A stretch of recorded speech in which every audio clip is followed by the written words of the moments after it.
Сәлеметсіңдер ме, балалар? Бүгінгі сабағымыз геометриялық тақырыбымен алдыңғы сабақтарда не көргенімізді еске алып, өзімізді бағалаймыз. Өзімізді бағалағанда, егер тапсырмаңды өте жақсы орындасың, мына смайликті, жақсы орындасаң, мына смайликті, қанағатты орындасаң, мына смайликті, мына әріптермен белгілеп отырасың. Тапсырмамызға кірейік. Суретте қандай бұрыш тұр? Біз алдында сүйір, доғал, тік бұрыш туралы көргенбіз. Онда қандай бұрыш екен? Дұрыс, тік бұрыш екен. Өте жақсы. Келесі тапсырма. Белгісіз V бұрышының өлшемін тап. Суретте А бұрышы 55 градус, С бұрышы тік бұрыш болғандықтан 90 градус екен. Олай болса, V бұрышын табайық. Дәптерлеріңе жазыңдар. Барлығын қосып табамыз. Үш бұрыштың ішкі бұрыштарының қосындысы нешеге тең еді? 180 градус болуға тиіс. Олай болса, 55 градус, 90 градус қосып, жаңағы 180 градустан аламыз. Жауабы 35 градус екен. Келесі есеп.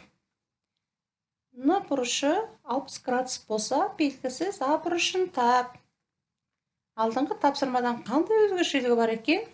Ойланыңдар. Біз А бұрышын табамыз. Бізге белгілі бұрыш Н бұрышы. Г бұрышын қалай табамыз? Г тік бұрыш екені белгілі тұр. Г бұрышы 90 градус екен.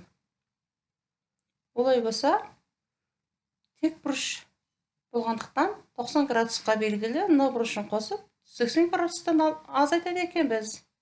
Олай болса, А бұрышы 30 градус екен.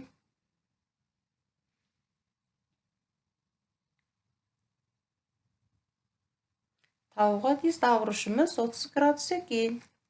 Өздеріңді бағалаңдар. Қанағатты болса, жақсы болса, өте жақсы болса, жаңа әріптеріңді белгілеп отырыңдар.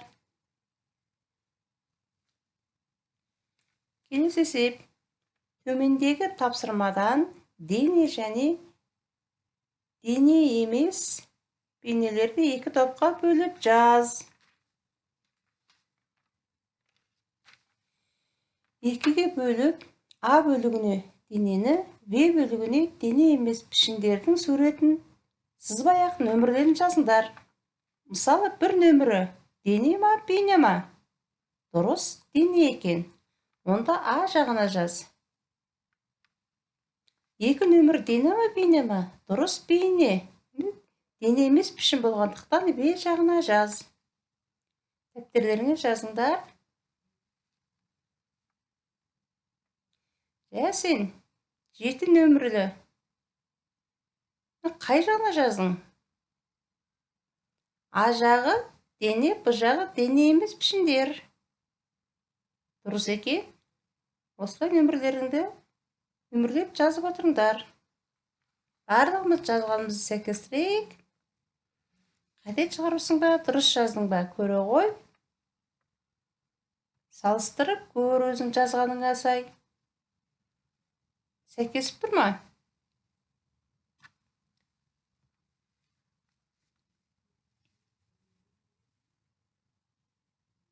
Дене және дене емес пішіндерді айырып жаздық.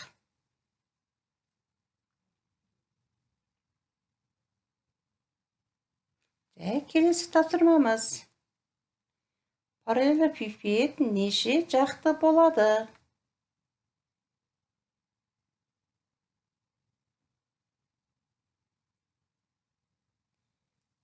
4, 6, 8, 12 деген жауаптар берілді. Параллелепипед 6 жақты немесе 6 өсті болады. Сен жазғаныңа сәйкес келді ме?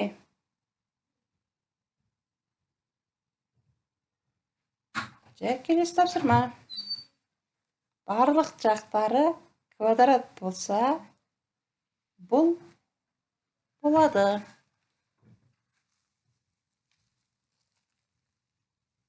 Онда мынау квадрат, ромбы, куб, параллелепипед болады. Дұрыс жауабын жаза ғой. 5-тің 2-нің қай жауабын дөңгелектедің? В жауабы дөңгелектейді екенбіз.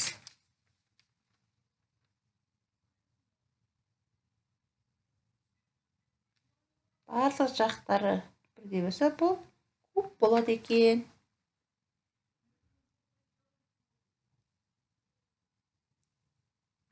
Естеріңе түсіріңдер.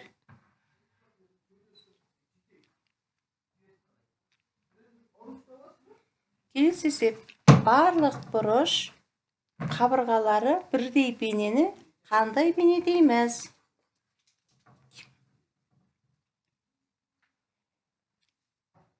Үшбұрыш. Дұрыс бейне, яғни тең қабырғалы үшбұрыш. Тең қабырғалы емес, дөңгелек. Жауабын белгіле ғой. 5-тің 3-ші есептен қайсы дұрыс екен? Дұрыс жауабы барлық бұрыш, барлық қабырғалары бірдей болса, тең қабырғалы бейне дейді екенбіз. Яғни дұрыс жауабы Б екен. Келесі есеп. Берілген бейнелердің координатасын жазыңдар.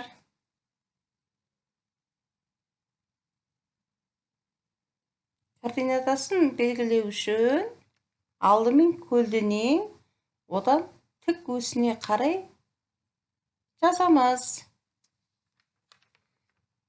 Бізге берілген бірінші бейне тік төртбұрыш. Онда координат неше екен? 7-де 5 екен. Келесі 1, 4. Үшбұрыш бейнеміз 5, 6.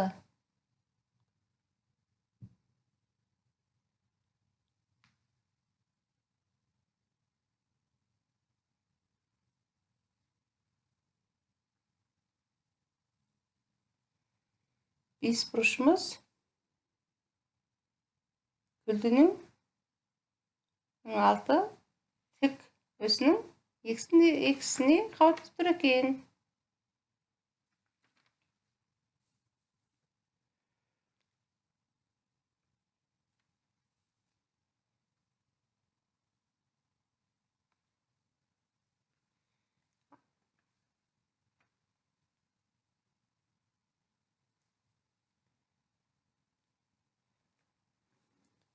Келесі тапсырма.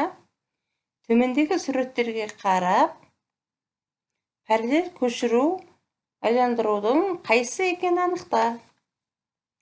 А-да параллель көшіру, Б-да симметрия, В-да айналдыру. Айналдырым екен.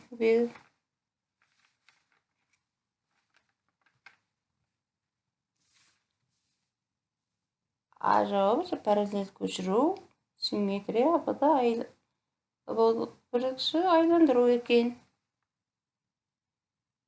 Барлығымыз тақтаға қарайық. Тік бұрышты үшбұрыш бейнеленген. Бұл үшбұрышты айналдырдым. Мұны параллель тасымалдау емес, айландыру екен. Айналдырудың бағыты болу керек екен. Сағат тілімен ілгерінді кейін айландырамыз. Сағат тілі қарсы бағытта аман неше градус айналымға назар аударайық. Қай төбесі қалай айланып тұрғанын.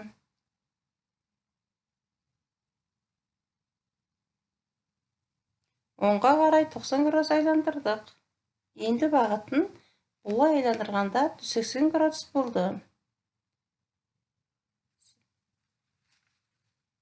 Барлығымыз симметрия дегенді білеміз. Мына қағаздар тіктөртбұрыш екен. Екі тікбұрыш бар. Екеуінде қандай айырмашылық бар? Біреу барлық қабырғалары бірдей болғандықтан квадрат екен, ал мынау қарсы қабырғалар бірдей. Тікбұрышта неше симметрия өсі бар? Мына көк қағазда неше симметрия өсі бар? Бүктегенде екі беті дәл қабаттаса ала ма? Квадратта неше симметрия өсі бар?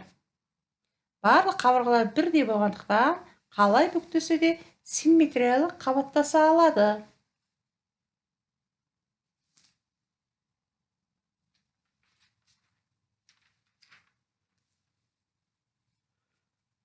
Квадрат симметриялы 4 өсі бар екен. Мына сары қағаз тең бүйірлі үшбұрыш. Мұнда жалғыз ғана симметрия бар.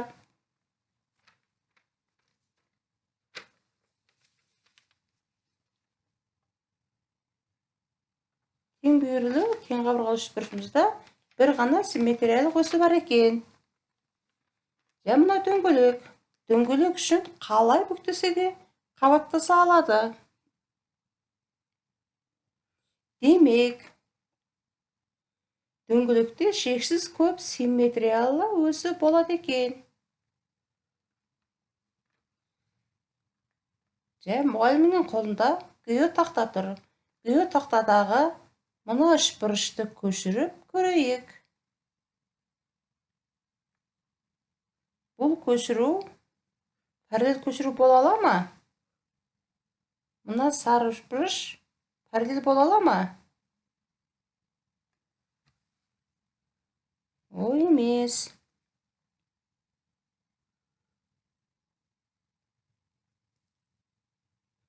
Ендесе, параллель көшіру үшін бірдей қашықтыққа бірдей бірлікпен көшіру керек екен. Экрандағы симметриялы бейнелерді тауып белгілеңдер. Алдымен ретін нөмірлеп жаз. 1, 2, 3, 4, 5, 6 деп. Бұдан симметриялы бейнені дөңгелектейсің. Біріншіде квадрат. Барлық қабырғалар бірдей болғандықтан симметриялы бейне екен. Екі үшбұрышымыз тең аруы симметриялы екен. Үшіншідегі бұған жатпайды екен. Төртінші, бесінші, алтыншы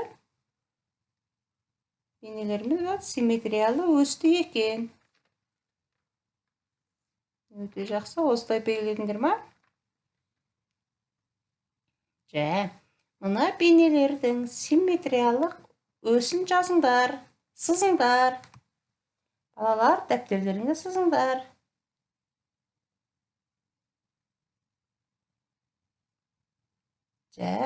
Алғашқысы ай екен.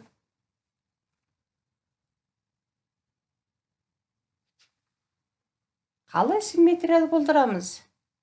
Қабаттасып тұруы керек. Осылай сызған болсаң, дұрыс. Тең қабырғалы үшбұрышқа осылай 5 симметриялы сызсаң болады екен.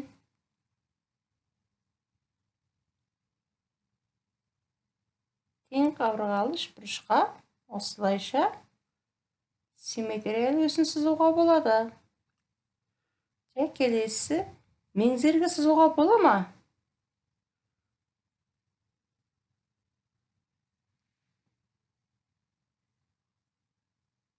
Дәл ортасына сызуға болады екен. Квадратқа қандай симметриялы сызамыз? Бұлай сызсақ дұрыс болады екен. Өте жақсы. Келесі есебіміз. Мұнда қандай тасымалдау болғандығын анықта.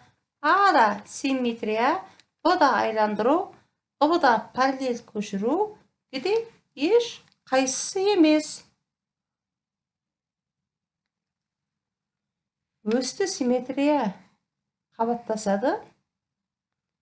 Айландыру сағат тілі бойынша және кері айландыруды. Параллель көшіруде өлшемі өзгермейді, бірдей қашықтықта болады екен. Онда жауабы В, жауабы дұрыс екен. Шыдап үлгердіңдер ме балалар? Өте жақсы. Келесі сөзіміз. Тік бұрышты үшбұрышта неше сүйір бұрыш болады?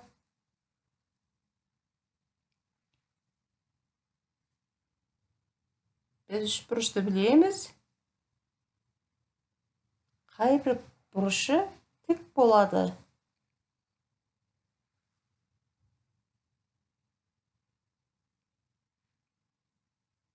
Барлығымыз ойланайық. Тік бұрышты екі сүйір бұрыш, яғни бет жауабы дұрыс екен. Бірдің Б жауабын дөңгелектеген балағына құттықтап қояйын. Келесі есеп. Кубтың неше беті бар? Барлық беті, барлық қабырғасы бірдей болады екен. Онда дұрыс жауабы Б екен.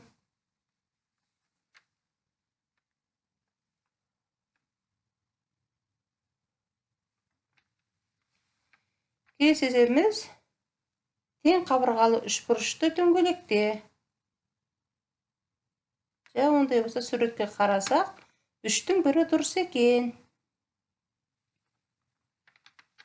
Мына әріптерден екі симметриялық өсі бар әріп қайсысы? Төрттің екісі, яғни О әріпі симметриялы өсті екен. Ал енді бағалауымызға қарайық. Неше рет өте жақсы, неше рет жақсы, неше рет қанағатты деп белгілегеніңді санап көре ғой. Егер бағаңды жақсарта түскің келсе, сабақты қайталап көріп орындауларыңа болады. Сабаққа белсене қатысқандарыңа рахмет.